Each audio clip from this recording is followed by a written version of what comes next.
Olá, esse é o REDECADA, um programa da Sociedade Brasileira de Cefaleia. Hoje nós vamos falar sobre genética e epigenética da migrânia com a professora doutora Angélica Winterbolt, que é bióloga, doutora em genética pela Alemanha e professora do Departamento de Genética da UFPR. Então, a primeira pergunta que eu vou fazer, você diria que a enxaqueca é uma doença geneticamente determinada? Absolutamente não.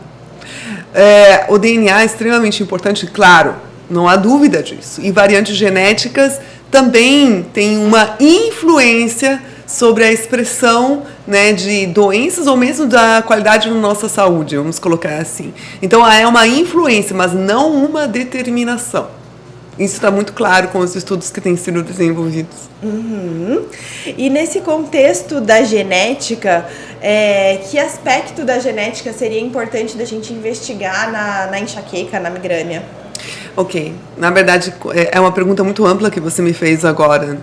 Eu diria que muita coisa já foi feita com avaliação de DNA, embora ainda muito esteja aí por fazer, principalmente com as tecnologias que estão à nossa disposição hoje, que são as tecnologias de sequenciamento de nova geração ou multiparalelo. Atualmente nós temos a capacidade de sequenciar de uma ponta até a outra ponta de uma molécula de DNA sem quebrar ela. Isso é impressionante e vai nos render muitas novas informações para os próximos anos. Mas, além, então, da avaliação das variantes genéticas, que, em geral, tem um pequeno efeito sobre a expressão dos sintomas, ou, por exemplo, da dor de cabeça, das dores de cabeça, cefaleias, migrânia, nós precisamos entender como que outros elementos que também são herdáveis e alteram a expressão do DNA, alteram a maneira como o DNA dispõe a informação que ele contém. Então, nós necessitamos investigar esses marcadores, que são herdáveis também. Aqui eu incluo os RNAs. Então, os RNAs são um mundo a ser investigado, RNAs não codificantes. Metilação sobre o DNA. Metilação é super importante, razão porque, por exemplo, grávidas precisam ser suplementadas durante sua gestação com ácido fólico. Sem ácido fólico, você não tem metilação. Então, é fundamental.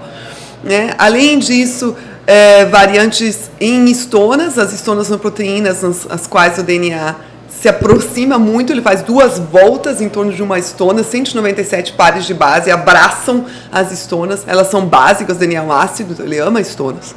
Então, a maneira como as histonas são modificadas faz com que elas se tornem mais ácidas e o DNA sofre uma repulsão.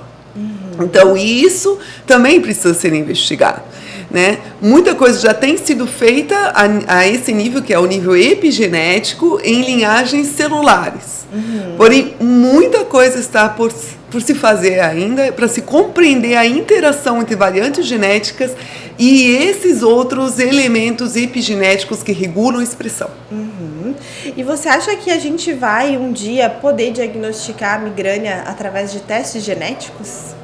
Diagnosticar a migrânia, eu acho que por testes genéticos não, exceto em raros casos. Ou prever a resposta terapêutica? Prever a resposta terapêutica, absolutamente sim.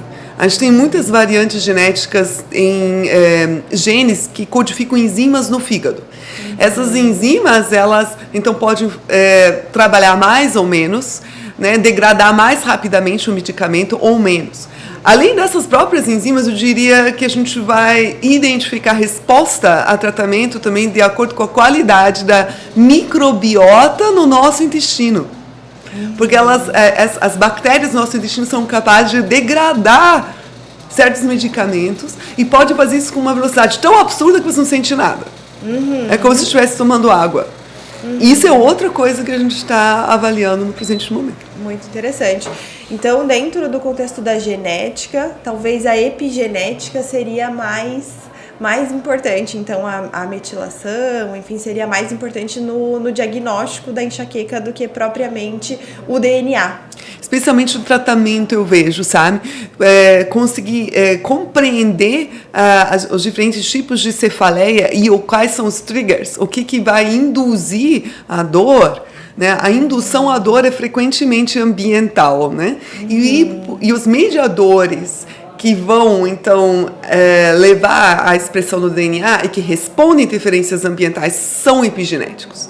Então, é nessa área que a gente, com certeza, precisa investir a gente teria em que ciência. separar os pacientes por gatilhos, pelos tipos de gatilhos que eles têm, para identificar a alteração que ele tem no DNA, a expressão, como que esse DNA Alteração se de expressa. expressão de DNA. Exatamente. E, claro, com certeza, algumas variantes genéticas favorecem certo tipo de resposta. Então, isso a gente nunca pode esquecer. A gente tem que começar pela arquitetura do DNA, a arquitetura genética, né? A avaliação do genoma de uma pessoa. E, falando em genoma, amada, a gente é um iceberg. A gente conhece a pontinha do genoma. A gente pode sequenciar ele inteiro, a gente conhece a pontinha, o resto está tudo debaixo d'água. A gente entende muito pouco sobre a grande maior parte do nosso DNA. Então, aqui há um desafio enorme. Um desafio enorme. Obrigada pela sua participação. Obrigada pelo convite. Obrigada, adorei.